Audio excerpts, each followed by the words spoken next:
My name is Sherry. Standing in the grand press conference venue, I can still feel the electricity in the air. The room is packed with critics from every major publication, their eyes fixed on the stage where I'm about to make a life-changing announcement.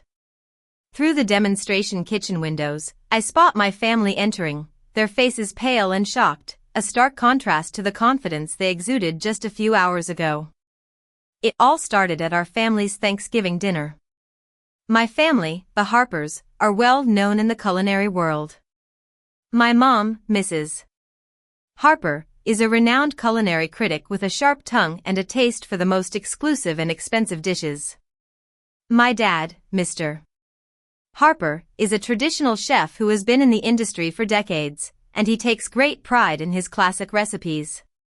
My sister, Lily, is a 30-year-old celebrity chef with her own cooking shows on TV and a chain of high-end restaurants. The dinner was a display of culinary pretension. The imported china sparkled under the chandelier, and the servers carried dishes that probably cost more than my monthly rent. Lily was adjusting her designer chef's jacket, looking every bit the star, while Mom was preening with her prestigious culinary critic badge. I, on the other hand, was sitting quietly, checking my phone. Messages from my restaurant group kept lighting up the screen. Tomorrow's Michelin announcement was going to be a game changer, but at that moment, I was forced to endure the taste of Dad's overcooked turkey. Still working at that little neighborhood place, Sherry? Lily's voice dripped with condescension. I put my phone away, thinking about the global restaurant empire we were about to unveil. The restaurant is doing great, I replied calmly. Mom sighed, looking at her truffle-filled plate. Darling, you had an amazing offer at a top-tier restaurant. Your sister has a huge following on TV, and you're stuck in a local diner. I corrected her, actually, I'm developing new ways to do fine dining. I glanced at the clock, there were still 18 hours until the big announcement. Lily laughed, the diamonds on her knife catching the light. Oh, please. Real cuisine is made in top-class kitchens. When was the last time you even served a proper tasting menu? Last week, I said. What I didn't tell them was that it was the menu that would earn us our 50th Michelin star. Lily insisted, a real, high-end menu, not that diner comfort food. I checked my watch, the final inspections had concluded yesterday, and I knew our food was outstanding. Our food speaks for itself, I stated. Mom, with her practiced air of superiority, said, of course it does, dear, but you had so much potential. Lily's restaurants have customers lining up for months. At your age, I was judging international cooking competitions, and you're still doing casual cooking. Dad, seasoning his overcooked turkey, added, the Harper name means something in the culinary world. 3 generations of excellence, and you're wasting it on that local joint. I whispered, what we're doing is changing fine dining. I was thinking of the culinary revolution we had been quietly building. Lily scoffed, changing fine dining? My restaurants are changing cuisine every day with real techniques, real innovation, and real prestige. How many well-known critics have you ever served? Just then, my phone buzzed with another message about the Michelin announcement. Everything was set. You know, Sherry, Lily continued, adjusting her fancy chef's scarf, I need someone to manage one of my new casual concepts. It's an entry-level position, but at least it's real cuisine. Thanks, but I'm happy with my current job, I said. I glanced at the time, the announcement was coming in exactly 12 hours. Mom's voice rose, Harpers aren't satisfied with simple food. We're innovators. We don't waste time on neighborhood restaurants. Just then, the butler walked over nervously. Mrs. Harper, the Michelin director is asking for a statement. Mom waved him off dismissively. Tell them I'll get back to them later. We're discussing Sherry's career choices. The butler stammered, actually, ma'am, they're asking for Chef Sherry Harper. The dining room fell silent. Lily quickly said, there must be a mistake. Sherry doesn't deal with Michelin. She runs a local place. I stood up slowly, placing my napkin beside the untouched turkey.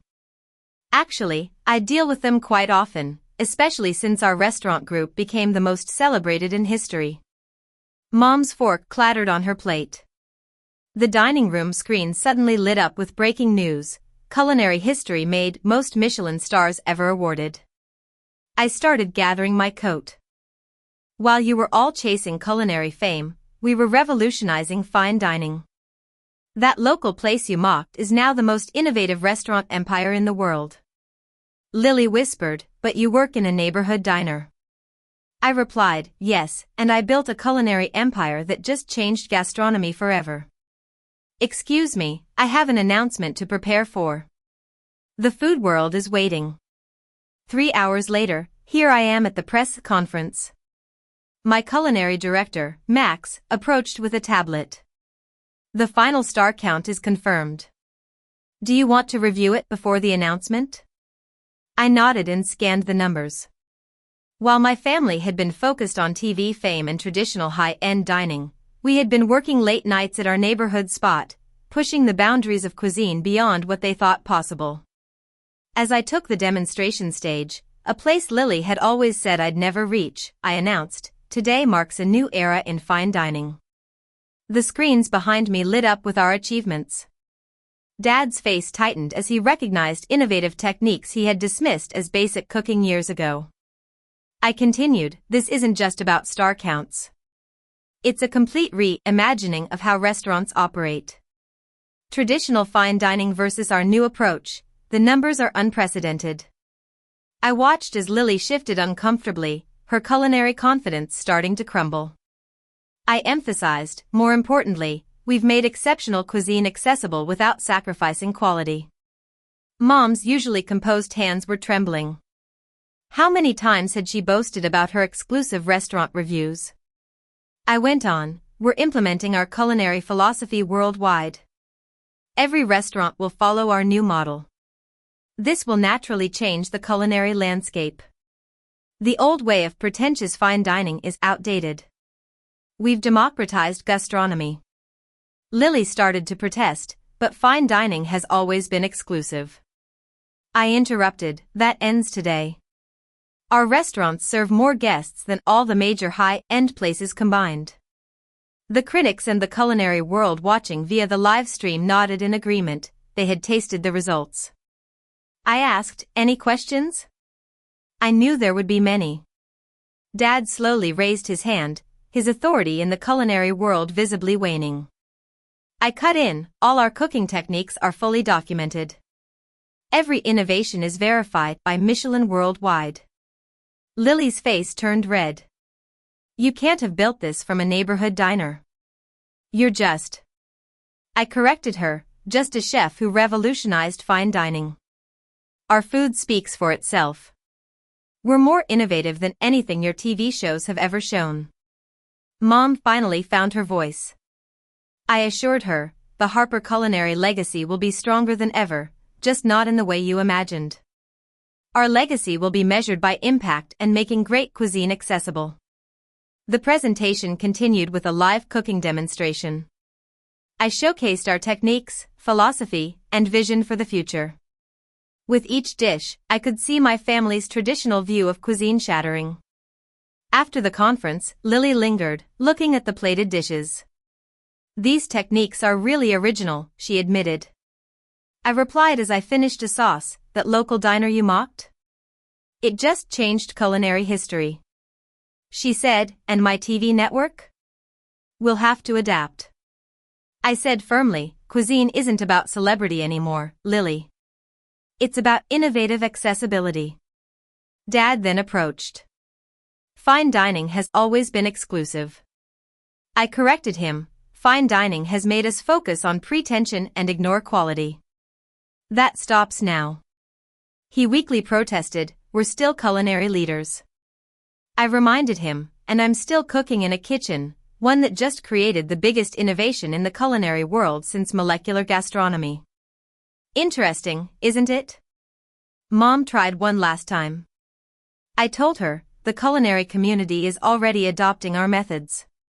That restaurant you laugh at has revolutionized fine dining. Every top chef is trying to catch up with us. The venue slowly emptied, leaving my family staring at the Michelin announcement.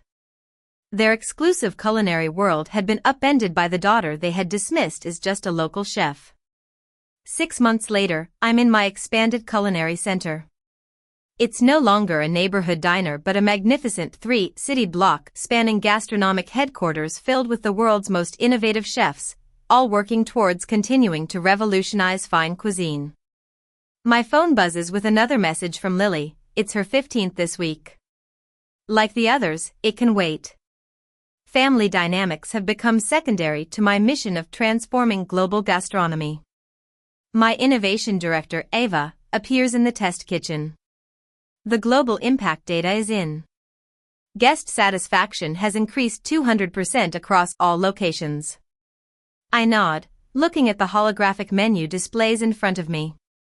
Traditional fine dining is quickly becoming obsolete. Our small neighborhood spot has proven that exceptional cuisine can be both innovative and accessible. Ava adds, your sister's production company wants another meeting about our culinary methods. I'm not surprised. Since the announcement, Lily has been desperate to align her shows with our philosophy. Her celebrity chef status seems so dated compared to our forward-thinking approach. Schedule them for next month, I decide, after we launch the next evolution in the dining experience. The door opens, and Mom enters wearing her new culinary consultant outfit. Sherry, darling, these creations are amazing. I reply as I plate a new dish, this is just the beginning. Wait until you see what's coming next. She watches the culinary teams below, working in harmony with our revolutionary techniques. We never understood what you were building here, did we? I finish the sauce and agree, no, you were too focused on exclusivity to see the future of dining. Mom hesitates, your sister. Lily's shows are losing viewers. I acknowledge, change is hard, especially when you've built your brand on an old-fashioned model. But she's welcome to join our innovation program. Just then, the intercom buzzes. Chef Sherry Harper, the World Culinary Congress is ready for your keynote. In the demonstration theater, my family is sitting among industry leaders and gastronomic pioneers. Lily looks uncomfortable in her visitor's badge, far from her former celebrity self. Dad keeps adjusting his apron, still processing how his daughter from a local diner changed modern cuisine. I take the center stage and announce, today, let's talk about democratizing fine dining.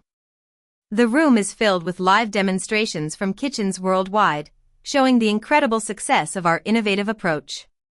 I continue, as you can see, traditional culinary hierarchies were holding us back. By prioritizing accessibility over exclusivity, we've achieved what generations of chefs couldn't. Lily stops taking notes. Her TV achievements seem so insignificant now. Dad's hands shake as one innovation after another shows how traditional approaches are becoming irrelevant in the culinary world. I announce, next quarter, we're launching the Global Culinary Initiative to bring our methods to kitchens around the world. Mom loses her composure, she had always thought my cooking was too simple. I ask, any questions? There's silence until Lily raises her hand. Your techniques, will you teach me? I see her arrogance fading away. Of course, I say, innovation is about sharing and improving. My team smiles at the irony. After the Congress, Dad lingers. Sherry, your work is greater than our family's entire history. I reply, that's why it's accessible. Cuisine is about making an impact, not about being exclusive. That night, I watch my chefs preparing for the next big breakthrough. Our small neighborhood spot has become a global beacon. My phone buzzes again with a message, Harper Method transforms global gastronomy. I remember Lily sneering at me for working at a diner. Now, that diner has redefined fine dining, and tomorrow holds even more possibilities.